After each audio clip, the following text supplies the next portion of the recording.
喺中國歷史嘅紛亂時期，有一位將領，佢嘅名字張學良。佢一生肩載住堅毅與責任，但同時佢都有住不為人知嘅黑暗一面。呢個就係佢同歷史交錯嘅故事。我身負重任，唔可以退縮，但係咁樣嘅決定係咪真係啱呢？學良當年嘅應承要捍衛國家同埋民族嘅尊嚴，而家你仲記唔記得？爹，我都知啊，我都想捍衛我哋嘅尊嚴，但係咁樣做只會令到咁多無辜嘅百姓受苦㗎咋。我應該點揀啊？張學良自小喺軍事同埋權力入嘅陰影下成長，一方面佢繼承咗父親嘅意志，喺另一方面又渴望改變呢個動盪不安嘅世界。煤油燈燃載，光線斑駁，張學良地頭緊就站在作戰地圖前，手指在叛軍所在地反覆摩挲，赴軍前練步急入。少帥，國軍先頭部隊已經攻陷咗錦州，路水急電。茂臣，兄嘅炮兵陣地應該設喺呢度啦。韓兄，槍法越嚟越好咯喎，睇嚟你要超越我咯咁梗係啦，唔可以丟我阿爹面噶嘛。更何況國難當前，東北軍都唔可以冇面噶。大帥講咗，如果捉住首領嘅話，就可以保其家屬；如果負隅頑抗，就雞犬不留。備馬，調重炮團沿遼河布防。估唔到我哋兄弟二人唔係並肩作戰，而係兵戎相見。使命若然，我只能拼盡全力，裝填高爆彈，出動所有兵力，務必一舉攻下。輸喺你手上，我好欣慰。睇嚟東北可以放心交俾你啦。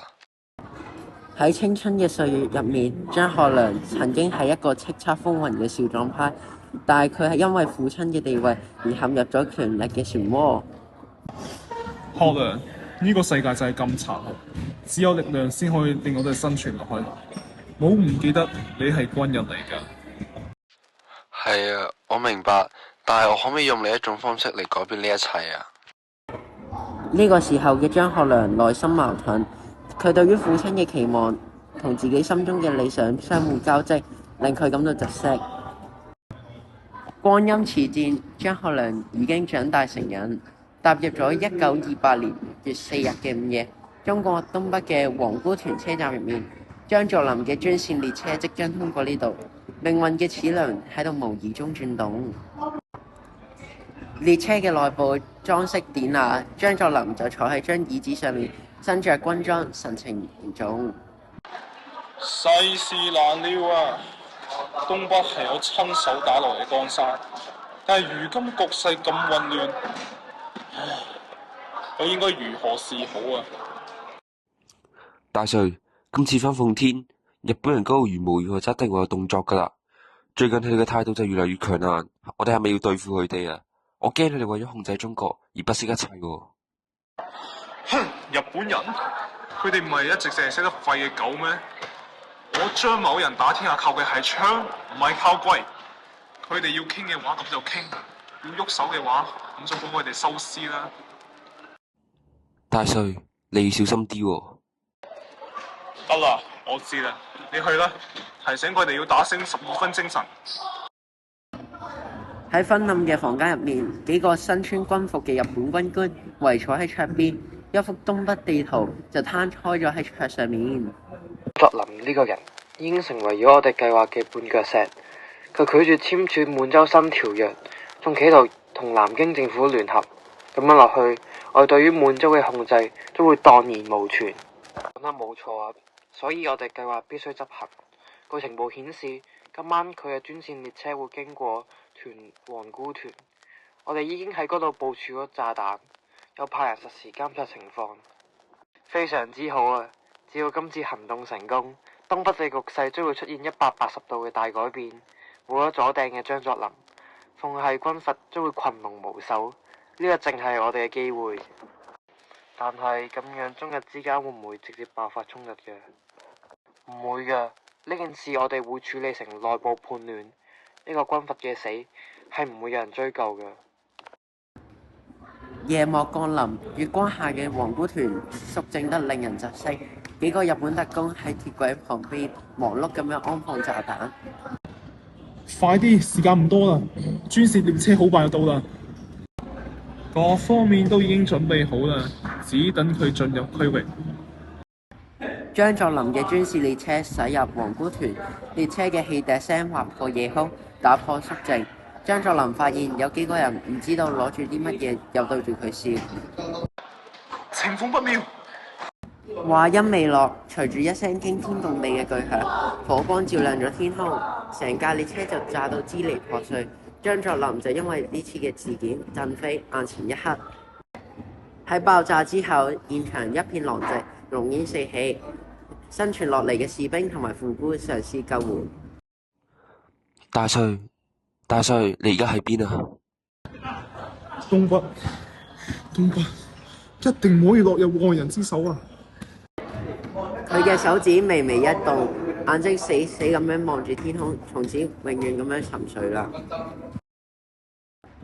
1928年6月4號，張作霖專列喺皇姑屯被日本關東軍設計炸毀，張作霖亦都因此重傷不治，當日身亡。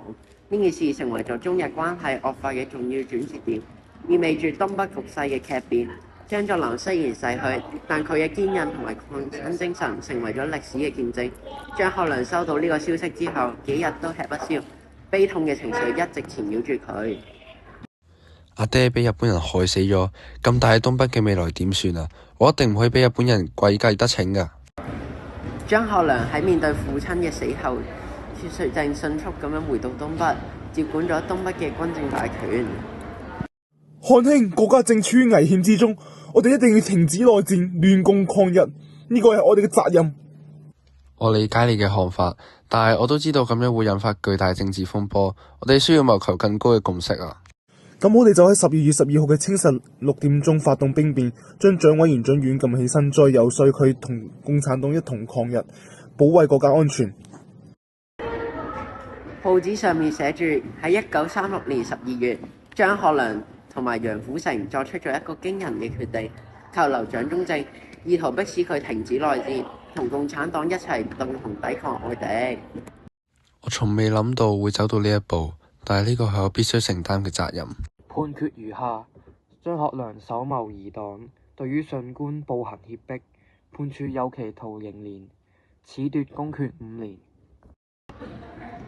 呢次事變嘅結果令張學良付出咗沉重嘅代價。雖然佢達成咗停戰嘅目的，但佢亦都因此失去咗自由。咁樣嘅堅毅真係值得咩？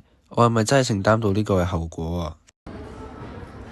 喺呢一刻，張學良開始明白，堅毅唔單止係勇往直前，亦都係對自己選擇嘅承擔。喺1937年1月4號，林森主持咗第22次國民政府委員會議，決定對張學良特赦，發布命令。張學良所處10年嘅有期徒刑特予赦免，但佢仍交給軍事委員會嚴加管束。管束亦都宣告住張學良亦都因此失去自由，過住被幽禁嘅生活。我明白啦，真正嘅責任感唔係單純嘅堅持，而係喺艱難嘅抉擇中找到平衡。經歷咗黑暗同埋孤獨嘅張學良，終於走出咗自我懷疑嘅煩惱，對未來嘅路有咗新嘅思索。張學良嘅生命宛如一面鏡子咁，映射出嗰個年代嘅光同埋影。佢喺困難中展現出堅毅同埋責任感，激勵住後人。歷史永遠都唔會忘記嗰啲曾經堅持過、承擔過嘅人，每一個選擇都喺度編織緊我哋嘅命運。